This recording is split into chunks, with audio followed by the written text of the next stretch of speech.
Assalamualaikum warahmatullahi wabarakatuh.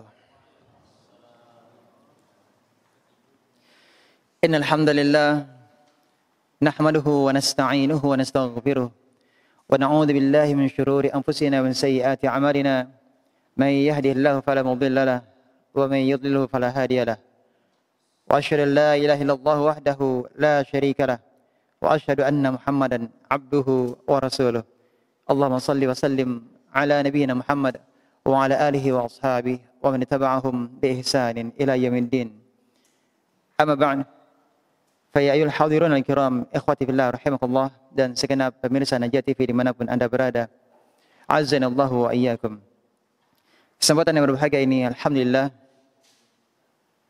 kita diberikan hidayah dan taufik Allah Subhanahu wa taala untuk dapat duduk bersama dalam majelis yang mulia ini, yang mana pada kesempatan ini yang menjadi pembahasan kita adalah surah Al-Baqarah ayat 120. A'udzu billahi minasyaitonir rajim. Walan tarda 'anka al-yahudu walan nasara hatta tattabi'a millatahum. Qul inna hudallahi huwal huda. وَلَئِنِ اتَّبَعْتَ أَهْوَاءَهُمْ بَعْدَ الَّذِي جَاءَكَ مِنَ الْعِلْمِ مَا لَكَ مِنَ اللَّهِ مِنْ وَلِيٍّ وَلَا نَصِيرٍ. Orang-orang Yahudi dan Nasrani lan tarda, tidak akan senang kepadamu, tidak akan ridha kepadamu, hatta tattabi'a millatahum, sampai kamu mengikuti millah mereka, mengikuti agama mereka. Qul, katakan, inna hudallahi, sesungguhnya petunjuk Allah, huwal huda, itulah petunjuk, petunjuk yang sesungguhnya. Wala in ittaba'ta ahwa'ahum, dan jika kamu mengikuti ahwa'ahum, keinginan-keinginan mereka, ba'da alladhi ja'aka minal ilmi, setelah datang kepadamu pengetahuan,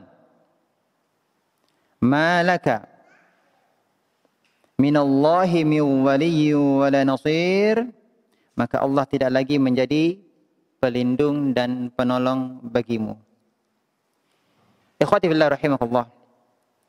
Di awal kedatangan Nabi SAW ke kota Madinah, Nabi berusaha mengikuti orang-orang Yahudi. Selama hal tersebut tidak dilarang oleh Allah Subhanahu wa taala. Dengan harapan apa? Ta'lifu qulubihim. Ya. Untuk mengambil hati mereka, ya, untuk melunakkan hati mereka, untuk mengajak mereka ke dalam Islam. Maka Rasulullah SAW ya, mengikuti orang-orang Yahudi selama hal tersebut tidak dilarang oleh Allah Subhanahu wa taala. Sampai diantaranya Nabi SAW salat menghadap kemana? Baitul Maqdis. Nabi SAW menghadap Baitul Maqdis. Namun ternyata usaha Nabi SAW ya, mereka tetap tidak mengikuti Nabi SAW. Makanya Allah katakan, walan tarda ankal yahudu walan nasara hatta tattabi'a millatahum. Mereka tidak akan mau masuk ke dalam Islam. Justru yang mereka inginkan adalah engkau masuk ke dalam milah mereka. Apakah menjadi Yahudi ataukah Nasrani? Itulah yang mereka inginkan. Ya, itulah yang akan membuat mereka senang. Itulah yang akan membuat mereka ridha ketika engkau mengikuti agama mereka. Nah, ayat ini menunjukkan kemustahilan mereka masuk Islam di zaman tersebut. Di zaman Nabi sallallahu alaihi wasallam. Kenapa? Karena nampak pembangkangan mereka. Keras kepala mereka. Namun bukan berarti mereka sama sekali kemudian kita katakan orang Yahudi dan Nasrani mustahil mereka tidak akan masuk Islam. Bukan seperti itu juga pemahamannya. Karena di ayat berikutnya nanti Allah katakan alladzina atainahumul kitaba yatlunahu haqqa tilawati ulaika yu'minuna bih. Orang-orang yang kami berikan Alkitab kepada mereka, apakah itu Taurat dan Injil, dan mereka membacanya dengan sebaik-baiknya, mereka mengamalkan dengan sebaik-baiknya, mereka adalah orang yang beriman dengan kitab tersebut, beriman dengan Taurat, beriman dengan Injil, beriman dengan Nabi kita Muhammad sallallahu alaihi wasallam. Maka jangan juga dipahami bahwa mereka tidak akan masuk Islam. Bukan maknanya di sini walan tarru angkal yahudu walan nasara, bukan maknanya mereka tidak akan masuk Islam. Tetapi ketika ayat ini turun kepada Nabi kita Muhammad sallallahu alaihi wasallam, kondisi saat itu Rasulullah SAW menghadapi kelompok-kelompok Yahudi dan Nasrani, ya, yang sudah Rasulullah SAW usahakan, ya, mengajak mereka, membujuk mereka, ya, melunakkan hati mereka. Namun tetap saja mereka enggan untuk masuk Islam. Kemudian kita lihat pada bagian hatta tattabi'a millatahum, hingga kamu mengikuti agama mereka. Tidak dikatakan hatta tattabi'a milalahum, sampai kalian mengikuti agama-agama mereka. Padahal ini ada Yahudi, ada Nasara. Yang Allah katakan apa? Millatahum. Millah. Satu agama. Hum, Yahudi dan Nasara. Tapi yang Allah katakan dengan mufrad, millah. Bukan milal, agama-agama. Tapi Allah katakan apa? Millah, satu. Padahal ada Yahudi, ada Nasara. Seakan-akan Yahudi dan Nasara itu satu agama. Seakan-akan Yahudi dan Nasara itu satu agama. Dijadikan oleh Allah Subhanahu wa taala kekufuran mereka, ya, sebagai satu bentuk.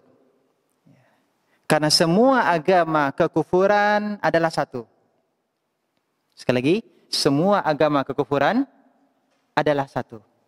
Apakah itu Yahudi? Apakah itu Nasara? Sebutkan agama-agama yang lainnya selain agama Islam. Semua kekufuran itu adalah satu. Pada dasarnya mereka adalah satu agama. Dari sisi apa? Dari sisi bertentangan dengan Islam. Dari sisi apa? Dari sisi bertentangan dengan Islam. Maka agama mereka satu, mereka semuanya sama. Makanya di sini Allah gunakan apa? Mufrad, millah. Semua agama-agama, ya, selain Islam, maka Allah katakan mereka itu semuanya satu. Bertentangan dengan Islam. Ya, tidak ada yang sama dengan Islam. Itu maksudnya. Ya. Oleh karenanya dikatakan al-kufru millatun wahidah. Kekufuran itu adalah millah wahidah, satu agama. Dan faktanya kalau kita melihat secara umum di negara manapun, ketika yang menjadi mayoritas itu adalah non-muslim, apakah yang menjadi mayoritasnya itu adalah Yahudi, ataukah Nasara, ataukah agama-agama yang lainnya yang menjadi mayoritas, maka lihatlah semuanya sama, yang terintimidasi, yang terzolimi adalah kaum minoritas, yakni Islam.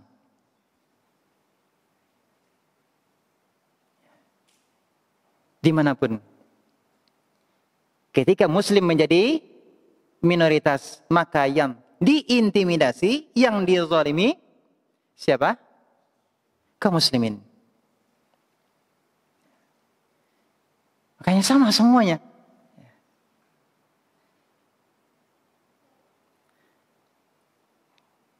Dan beda halnya ketika Islam kaum muslimin menjadi mayoritas, maka non-muslim mereka bisa hidup dengan tenang. Mereka bisa hidup dengan damai. Bahkan minoritas bisa menampakkan cakar mereka. Bisa menampakkan taring mereka. Di negeri mayoritas muslim. Lihat betapa toleransinya umat Islam. Tapi sebaliknya ketika umat Islam menjadi minoritas apapun agamanya di negeri manapun, maka umat Islam bisa dipastikan diintimidasi, terzalimi.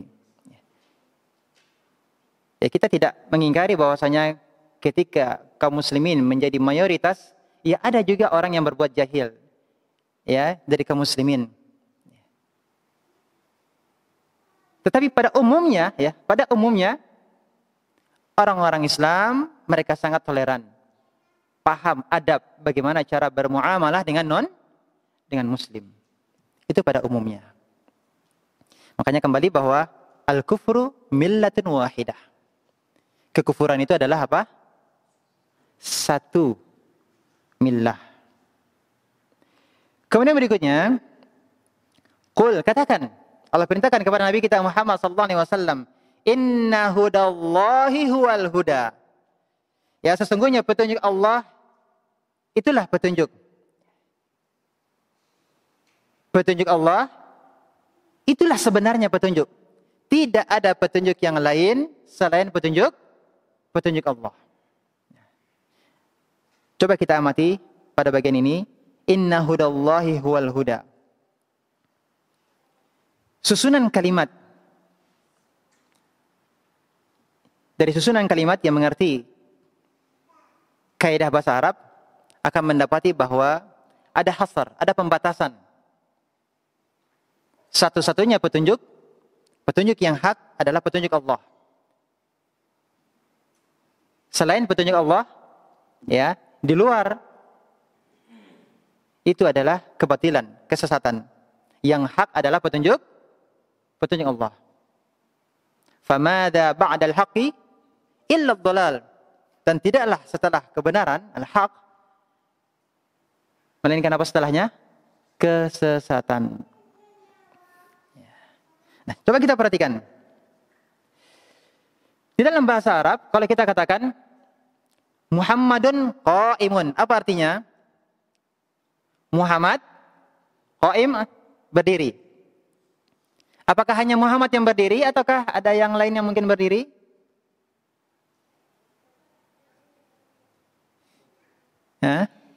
Mungkin.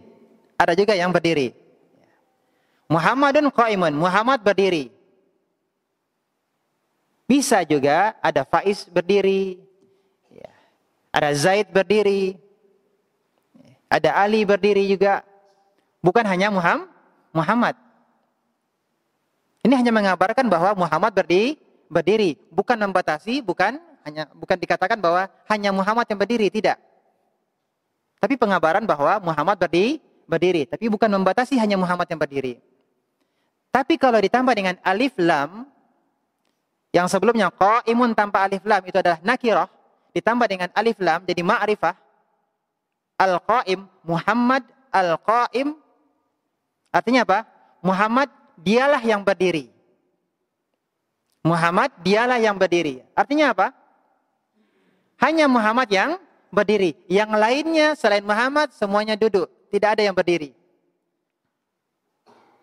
Maka perhatikanlah pada ayat ini. Inna hudallahi. Sesungguhnya hudallah. Ini ma'rifah. Kemudian al-huda. Bukan dikatakan hudan. Tetapi apa? Al-huda, berarti ma'rifah. Mubtada'nya ma'rifah. Ya, karena hudallah di sini adalah ada mudhaf dan mudhaf ilaih. Mudhaf dan mudhaf ilaih berarti ma'rifah. Al-huda, ada alif lamnya di situ. Itu juga ma'rifah. Maka ketika mubtada dan khabarnya seperti tadi Muhammad itu ma'rifah dan kemudian al-qaim itu juga ma'rifah, itu menunjukkan pembatasan. Al-hasr, hanya Muhammad yang berdiri. Maka kalau dikatakan inna hudallahi huwal huda, berarti sesungguhnya petunjuk Allah al-huda. Itulah petunjuk. Artinya tidak ada petunjuk lain selain petunjuk Allah. Ini pembatasan. Apalagi kemudian ditambah dengan dhamir munfasil, huwa. Ini lebih menegaskan lagi bahwa benar-benar yang menjadi petunjuk itu hanya hudallah, petunjuk Allah. Selain petunjuk Allah, itu bukan petunjuk. Baik.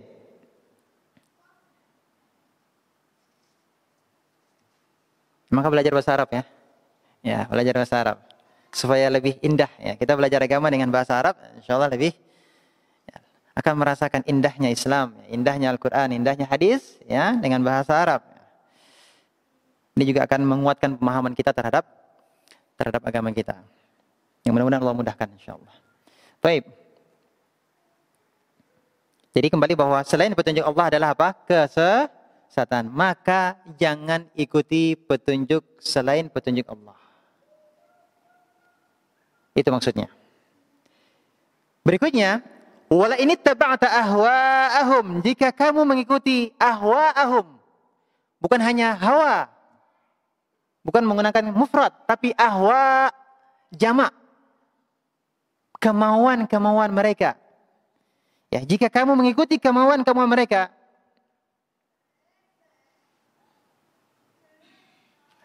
jadi kita lanjutkan.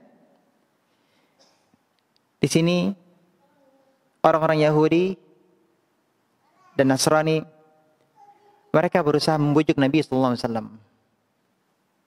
Mereka berusaha untuk merayu Nabi kita Muhammad sallallahu alaihi wasallam.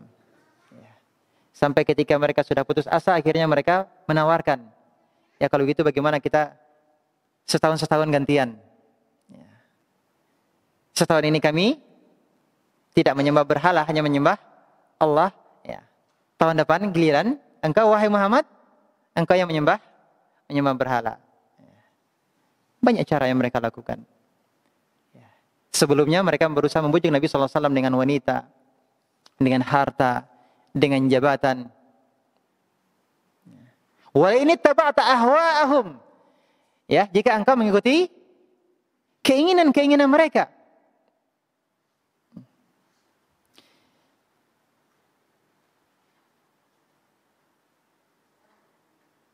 Jadi mereka merayu, membujuk Nabi SAW itu bukan untuk dalam rangka mencari kebenaran.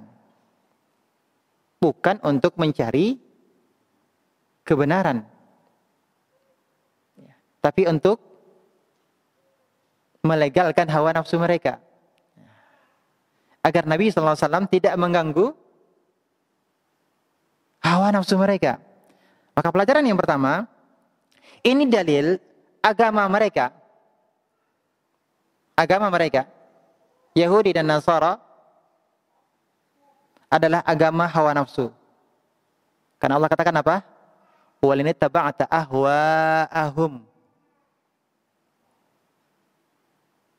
Jadi agama mereka adalah agama apa? Hawa nafsu. Karena mereka tahu kebenaran, tapi mereka tinggalkan. Karena mereka mengetahui kebenaran, tapi mereka tinggalkan. Pelajaran yang kedua, mereka punya banyak model hawa nafsu. Ini pelajaran kedua. Apa pelajaran kedua? Mereka punya banyak model hawa nafsu.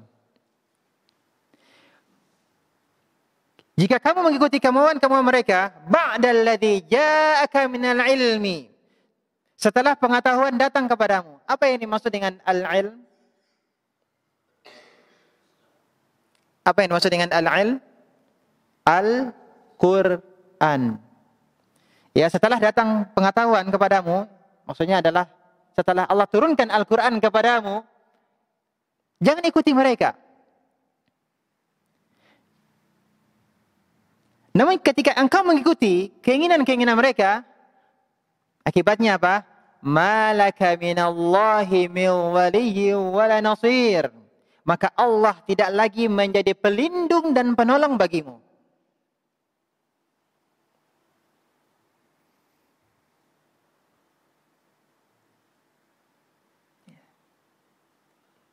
Ini peringatan untuk siapa? Untuk Rasulullah SAW. Kita tahu bahwa tidak mungkin Rasulullah SAW akan mengikuti keinginan mereka. Yang seperti ini, bentuk kalimat seperti ini, banyak di dalam Al-Quran. Tentunya kita meyakini Nabi kita Muhammad SAW tidak akan melakukannya, tidak akan mengikuti keinginan-keinginan mereka. Dan banyak dalam Al-Quran peringatan-peringatan kepada Nabi kita Muhammad SAW meskipun Nabi tidak melakukannya. Contoh, dalam surah Az-Zumar.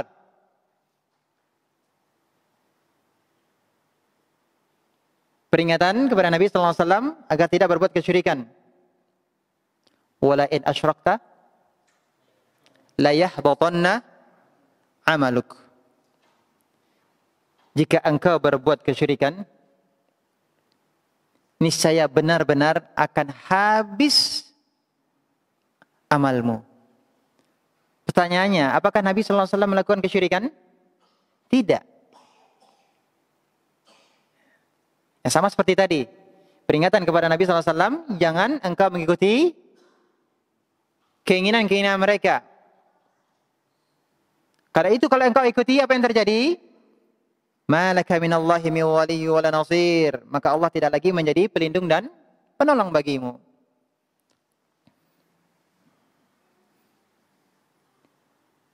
Nah, ikhwati billah rahimakumullah.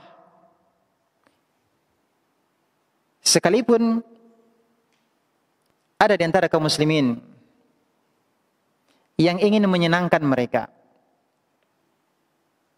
Yahudi dan Nasara, menginginkan mereka ridha, menginginkan mereka senang, ya, mengikuti keinginan ahlul kitab, mengikuti model gaya kehidupan mereka. Sampai mungkin ada juga yang ingin mereka ridha, ingin mereka senang dengan mengikuti syiar agama mereka.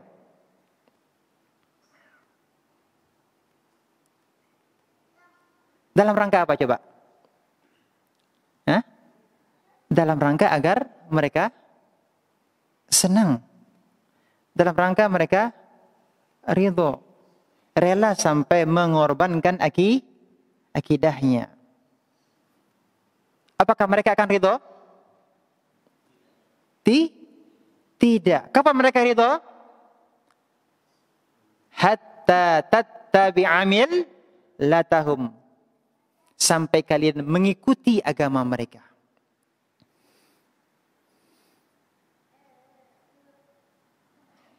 Nah, pelajaran dari ayat ini, kaum muslimin tidak akan pernah mendapatkan keridhaan dari Yahudi dan Nasrani kecuali mau kafir terhadap agama Islam dan mengikuti agama mereka yang batil. Baru mereka ridho. Dan tentunya hal ini tidak boleh kan bagi seorang muslim. Oleh karenanya meminta keridhaan Yahudi dan Nasrani, apa hukumnya? Haram. Pelajaran yang kedua, tidak ada agama yang benar kecuali agama Islam.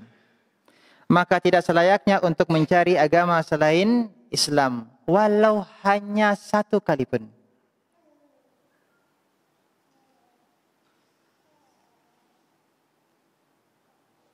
Karena Islamlah yang hak. Pelajaran yang ketiga, barang siapa yang berwala,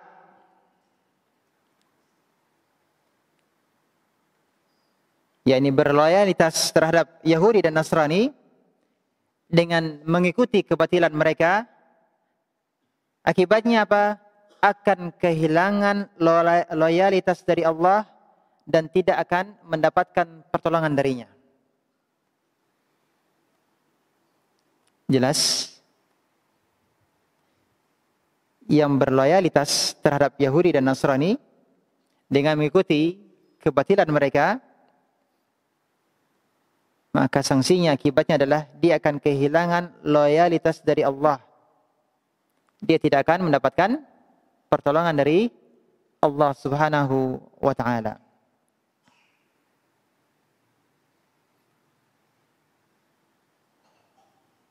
Adapun orang-orang Yahudi dan Nasrani, jika ada di antara mereka yang betul menginginkan kebenaran, di ayat berikutnya Allah katakan, alladzina atainahumul kitaba yatlunahu haqqa tilawatih, yang kami berikan kepada mereka Alkitab, ini Taurat dan Injil, kemudian mereka membacanya dengan benar, atau mereka mengamalkan dengan sebenarnya, maka mereka akan mendapati sifat-sifat Nabi kita Muhammad SAW di dalam Taurat dan Injil mereka. Niscaya mereka akan beriman kepada Rasulullah SAW. Itu kalau mereka benar ingin mencari kebenaran. Makanya kemudian Allah katakan, ulaika yu'minuna bih, maka mereka akan beriman dengannya, beriman dengan Taurat, beriman dengan Injil, beriman kepada Rasulullah SAW. Karena dalam Taurat dan Injil mengabarkan tentang kedatangan Nabi kita Muhammad sallallahu alaihi wasallam.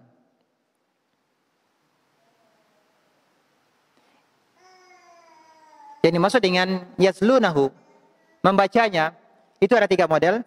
Yang pertama adalah tilawah dengan dengan lafal, dengan membaca. Ya, makanya kita dikatakan tilawatul Quran.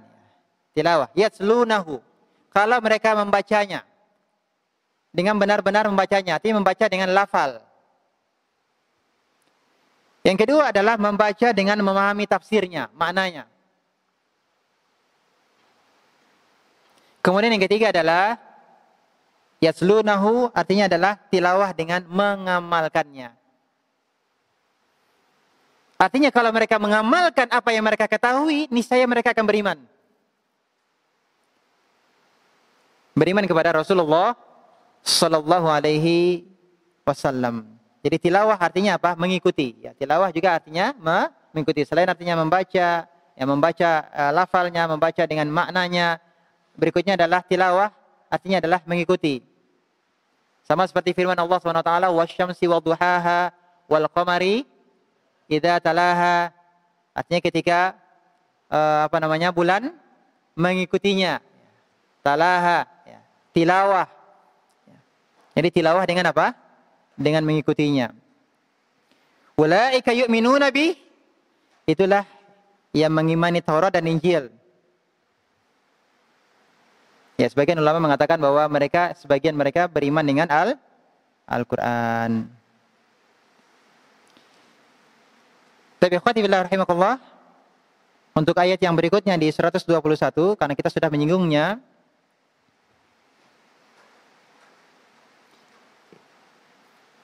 di antara faedahnya adalah jalan mendapatkan hidayah dengan cara mengkaji kitab Allah. Cara untuk mendapat hidayah dengan cara mengkaji kitab Allah. Mengkaji artinya ya membaca dengan tajwid. Kemudian naik mentadabburi bacaannya.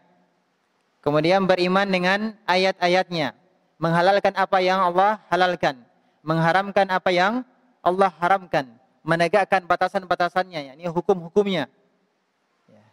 Sebagaimana kita memperhatikan bagaimana kita membaca Al-Quran, kita memperhatikan fasahahnya, kita memperhatikan tajwidnya.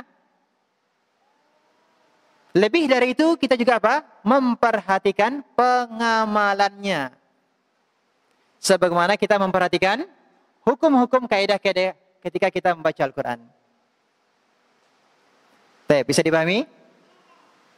Pelajaran yang lainnya adalah kita mengetahui karakteristik mereka, Yahudi dan Nasara, bahwasanya mereka tidak akan pernah ridho. Secara garis besar mereka tidak akan pernah ridho terhadap umat Islam. Allahumma shayban nafi'an. Dan Rasulullah SAW telah mengingatkan hal ini. Ya, telah mengikuti hal ini, telah memerintahkan telah memperingatkan tentang ini agar kita jangan mengikuti keinginan-keinginan mereka. Sabda Nabi sallallahu alaihi wasallam, Rasulullah mengingatkan, la tattabi'unna sanana man qablakum. Sungguh benar-benar kalian akan mengikuti. Apa yang diikuti? Gaya, cara, model orang-orang sebelum kalian. Kalian mengikutinya shibron bi shibrin, sejengkal demi sejengkal.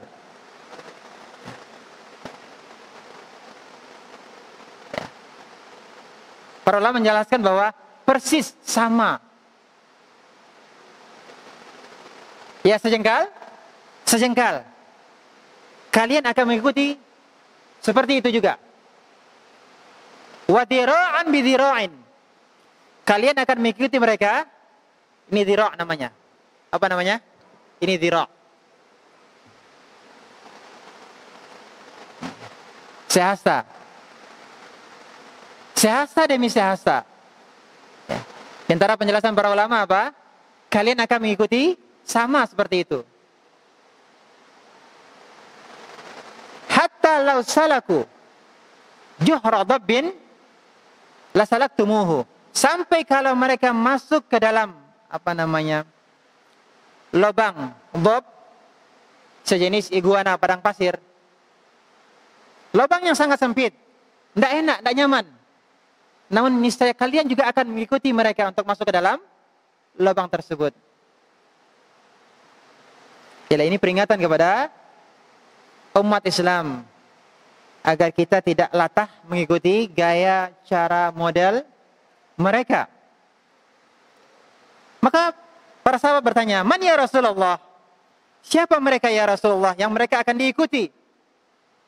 Sehasta, sejengkal. Apakah mereka Yahudi dan Nasara? Maka Rasulullah katakan, "Faman, siapa lagi kalau bukan Yahudi dan Nasara?"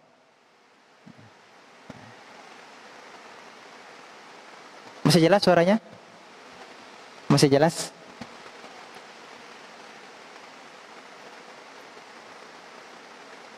Dan kita dapati umat Islam, ya, mereka diuji dan banyak yang bisa dikatakan luntur identitas mereka sebagai seorang Muslim.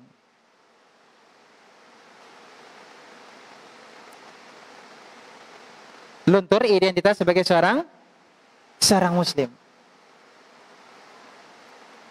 Semestinya tidak perlu lagi dibahas, ya. Karena setiap tahun ini sering menjadi perdebatan. Apa yang perlu didebat lagi?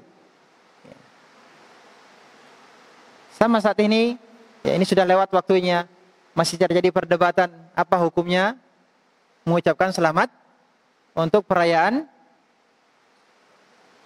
agama non-Muslim. Ya, mengucapkan selamat Natal. Masih diperdebatkan. Apakah memang tidak tahu tentang hukumnya ataukah ingin menyanggahnya, menyangkal?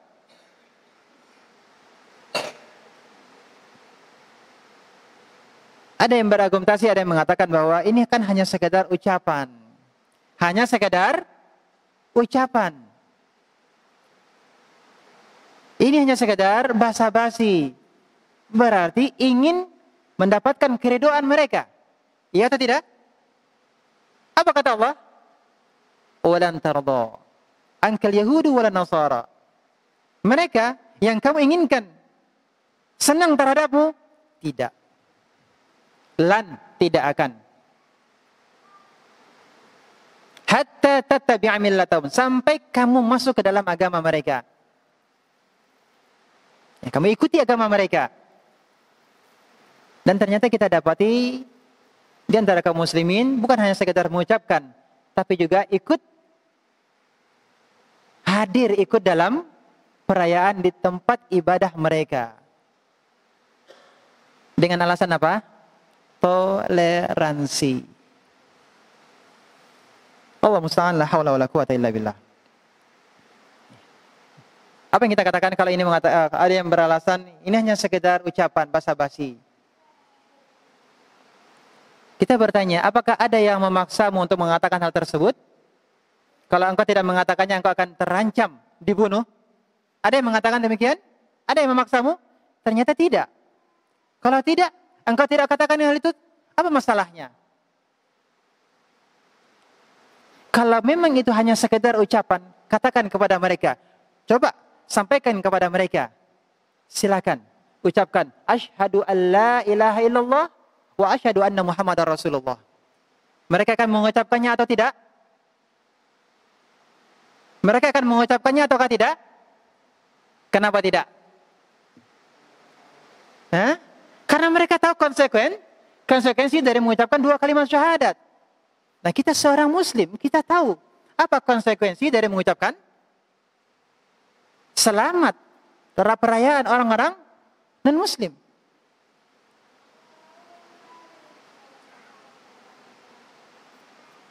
Berarti apakah iya benar ini hanya sekedar ucapan? Ternyata tidak, karena ucapan juga punya konsekuensi.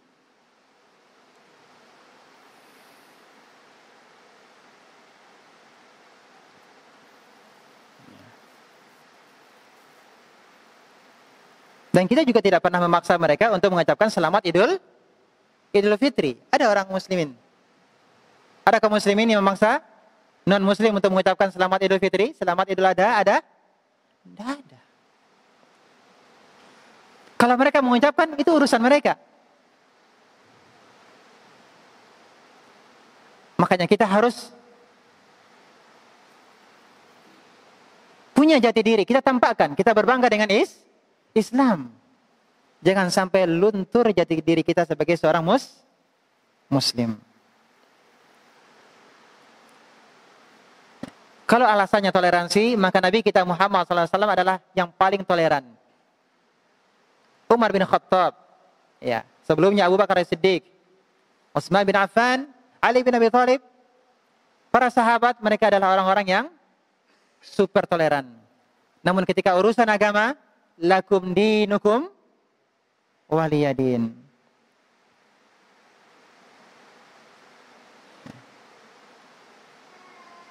Lihatlah berapa malam lagi nih? Dia malam berapa sekarang ini? Ya, perayaan tahun baru. Ya. Malam tahun baru nanti yang meramaikannya siapa? Umat Islam juga. Lihat di negeri kita. Siapa yang meramaikannya? Umat Islam juga. Padahal mereka mengaku sebagai followersnya Muhammad sallallahu alaihi wasallam. Padahal mereka ketika salat, setiap salat mereka mengucapkan apa? Asyhadu an la ilaha illallah wa asyhadu anna Muhammadar Rasulullah. Ketika tahiyat, ya, tasyahud, mereka mengucapkan syahadat. Di pagi dan sore harinya mereka katakan apa? Raditu billahi rabba wa bil islami dina wa bi Muhammadin sallallahu alaihi wasallam nabiyya.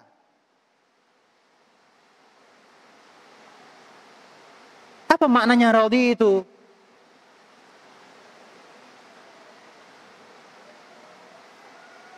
Nah, kira-kira kalau orang yang merayakan hal tersebut, apakah benar apa yang mereka ucapkan tersebut?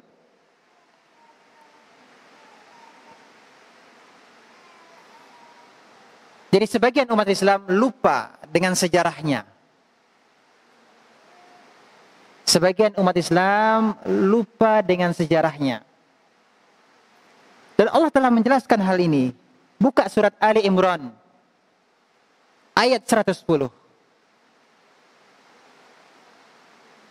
Jangan sampai kita lupa dengan sejarah. Kuntum khaira ummatin ukhrijat linnas ta'muruna bil ma'ruf wa tanhauna 'anil munkar wa tu'minuna billah.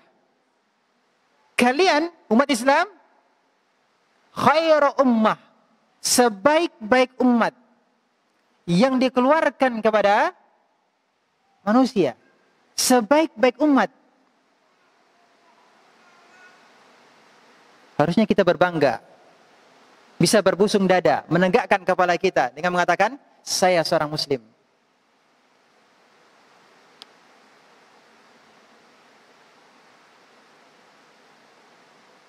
Yang terbaik di mana letaknya?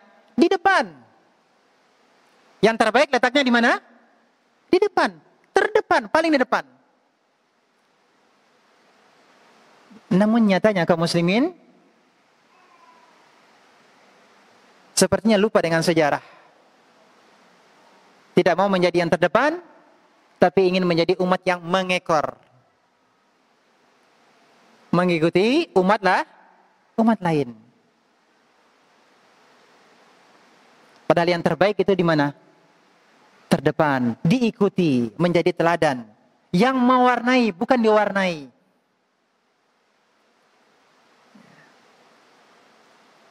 Yang mengajak mereka. Ta'muruna bil ma'ruf. Kalian memerintahkan al-ma'ruf. Wa tanhauna 'anil munkar. Mencegah kemungkaran. Ajak mereka, dakwahi mereka agar mereka masuk Islam, agar mereka beriman kepada Allah. Bukan mengikuti mereka, bukan menginginkan keridhaan mereka, bukan mengekor kepada mereka. Jadi ajak mereka kepada Allah. Hanya orang-orang yang berjiwa kecil yang menganggap mereka besar. Seorang muslim harus berjiwa besar di hadapan mereka. Karena kebenaran itu hanya ada pada Islam. Dan Nabi sallallahu alaihi wasallam mulai berdakwah dengan keasingan. Dengan keanehan. Di awal-awal dakwah Nabi sallallahu alaihi wasallam beliau dikucilkan. Ya, diintimidasi, disakiti. Demikian yang terjadi dengan para sahabat.